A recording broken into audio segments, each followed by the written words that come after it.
ደህና ናችሁ ልጆችዬ? ያሙትዬ አባት ነኝ። ዛሬም መጥቻለሁ አንድ ተረት ልነግራችሁ። እሺ፣ እናትና አባታችሁ በጣም ጎበዝ ናቸው ብለው ስለነገሩኝ እኔም ደግሞ በቃ ጎበዝ ከሆኑ ይኸው ተረት ይዤ መጣላቸዋለሁ ብያቸው ነበረ። ይኸው ዛሬ ተረት ነግራችኋለሁ፣ አንድ ተረት። እሺ፣ በጣም የሚዋደዱ አንድ ድመትና አንድ ጥንቸል ነበሩ እና ታዲያ በጣም ስለሚዋደዱ የሚጫወቱት ራሱ ሁሌ ጊዜ አንድ ላይ ነው። ድመት ደግሞ በተለይ ጥንቸልን በጣም ስለምትወዳት ሁል ጊዜ ቁርሷን ጠዋት ጠዋት ከበላች በኋላ ለጥንቸልዬ ታዘጋጅላታለች። ሰኞ ለምሳሌ የድመት ቁርስ ዳቦ፣ እንቁላልና ወተት ነው። ታዲያ ድመት ይህንን ቁርሷን በደንብ አርጋ ከበላች በኋላ ለጥንቸልዬ ታዘጋጅላታለች። ጥንቸልዬም ደግሞ የድመት ቤት ትመጣና ድመት እያዘጋጀችላትን ቁርስ ይዛ አመሰግናለሁ ብላ ወደ ቤቷ ትሄዳለች። ማክሰኞ ደግሞ የድመት ቁርስ የሚጣፍጥ ፖሬጅ ነው።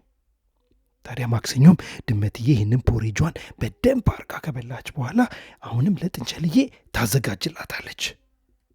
ጥንቸልዬም ደግሞ ትመጣና አመሰግናለሁ ድመትዬ ብላ ቁርሷን ይዛ ወደ ቤቷ ትሄዳለች።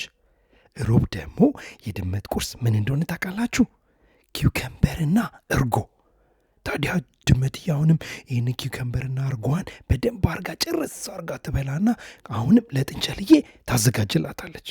ጥንቸልዬም ሮብም ትመጣና አሁን የተዘጋጀላትን ቁርስ ይዛ ወደ ቤቷ ትሄዳለች። ሐሙስ ደግሞ የድመትዬ ቁርስ በጣም ብዙ ፍራፍሬ ያለው ነው። አቮካዶ አለው፣ ቤሪ አለው፣ ቲማቲም አለው፣ የብርቱካን ጭማቂ ያለው ኛም ኛም ኛም የሆነ ቁርስ ነው። ታዲያ አሁንም ሐሙስም ዕለት ድመትዬ ይህንን ቁርሷን በደንብ አርጋ ትበላና ለጥንቸልዬ ታዘጋጃለች። ጥንቸልዬም አሁንም መታ አመሰግናለሁ ድመትዬ እኔ ጓደኛ መወድሽ ትልና ይዛ ወደ ቤቷ ትሄዳለች። አርብ ደግሞ የድመት ቁርስ በጣም የተለየ ነው። አትክልት በቺዝና በፍራፍሬ ነው። ምክንያቱም ድመትዬ አትክልት፣ ፍራፍሬ፣ ቺዝ መብላት በጣም ጎበዝና ጠንካራ እንደሚያደርግ በደንብ ነው የምታውቀው። ታዲያ አሁንም ይህንን ቁርሷን በደንብ አርጋ ጥግብ ብላ ከበላች በኋላ ለጥንቸልዬ ታዘጋጅላታለች።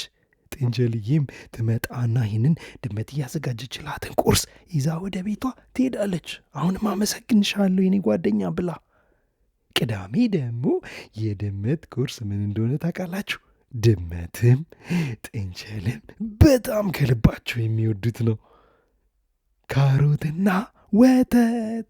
ታዲያ አሁንም ድመትዬ ይህን ካሮትና ወተቷን በደንብ አርጋ ከበላች በኋላ ከጠጣች በኋላ ወተቷንም ለጥንቸልዬ ታዘጋጃለች። ጥንቸልዬም ደግሞ የቅዳሜ ቁርሷን እንዴት መሰላችሁ በጉጉት የምትጠብቀው?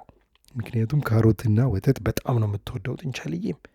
ከዛ አሁንም ወደ ድመት ቤት ትመጣና ድመትዬን አመሰግናለሁ ስላዘጋጀሽልኝ ብላ ቁርሷን ይዛ ወደ ቤቷ ትሄዳለች።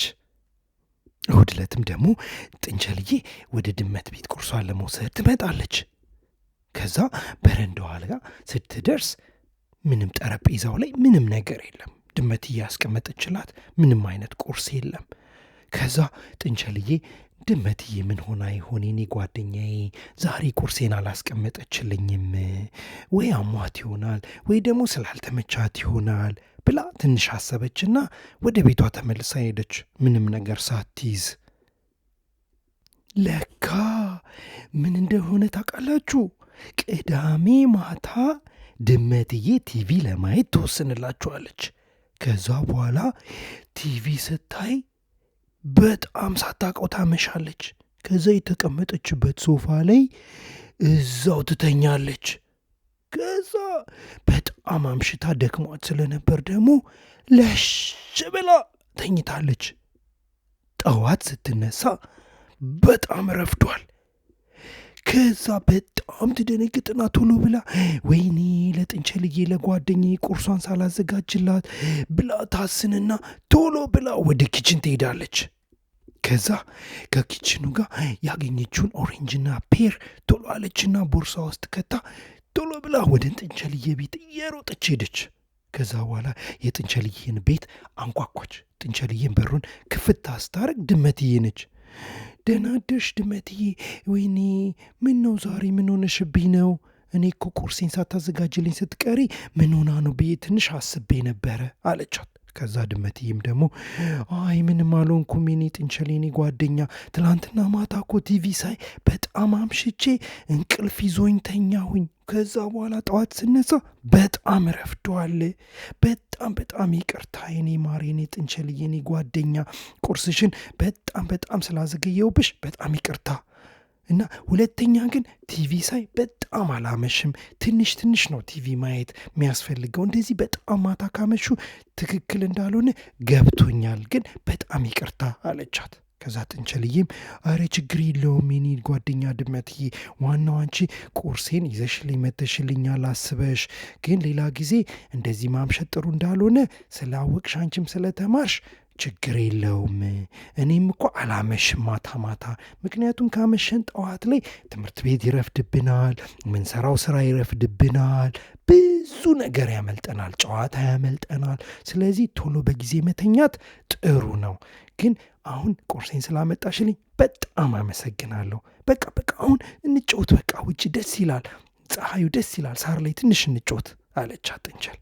ከዛ ድመትና ጥንቸል ሳሩ ላይ በደንብ ተጫወቱና ከዛ ድመት ደግሞ ቶሎ መመለስ ስላለባት ወደ ቤቷ በቃ ቻው ጥንቸልዬ፣ ሌላ ቀን ደግሞ እንገናኛለን፣ ነገ ደግሞ ቁርስሽን ይዤልሽ መጣለው ብላ ተቃቀፉና ቻው ተባብለው ጥንቸልዬም ወደ ቤቷ ሄደች፣ ድመትዬም ወደ ቤቷ ሄደች ይባላል። ተረቴን መልሱ አፌን በዳቦ አብሱ። አንድ ነገር ግን ላስቸግራችሁ። እሺ ልጆች፣ አሁን ምን ታደርጋላችሁ መሰላችሁ? ወይ እናታችሁን ወይ አባታችሁን ከዚህ ቪዲዮ ስር ከዚህ ተረት ስር አንድ ሰብስክራይብ የምትል ጽሁፍ አለች፣ እሷን ጽሁፍ ተጫኗት በሉልኝ። እሺ አደራ። እንደገና ደግሞ እንደዚህ አውራጣት ወደ ላይ ላይክ የምትል ደግሞ አንድ ትንሽ ምልክት አለች፣ እሷንም ለእናት ወይ ለአባታችሁ ተጫኗት በሉልኝ። እሺ እንደገና ደግሞ እናንተ በጣም ጎበዝ ስለሆናችሁ ብዙ ጓደኞች እንዳላችሁ አውቃለሁ። ሌሎች ጓደኞቻችሁ ደግሞ ይህንንም ተረት እንዲሰሙ አሁንም እናታችሁን ወይ አባታችሁን ምን ትላላችሁ? ሼር የምትል ጽሁፍ አለች ከዚህ ተረት ስር እና እሷን ተጫኑ በሉልኝ። እሺ ልጆችዬ፣ በጣም ወዳችኋለሁ። አሁን ወደ ሌላ ተረት ማዘጋጀት ልሄድ ስለሆነ በጣም እንደሚወዳችሁ ነግራችኋለሁ። ቻው፣ ደህና ዋሉልኝ፣ ደህና ደሩልኝ፣ ደህና ሰንብቱልኝ። እሺ ወዳችኋለሁ። ቻው። ያሙትዬ አባት ነኝ። ቻው። እሺ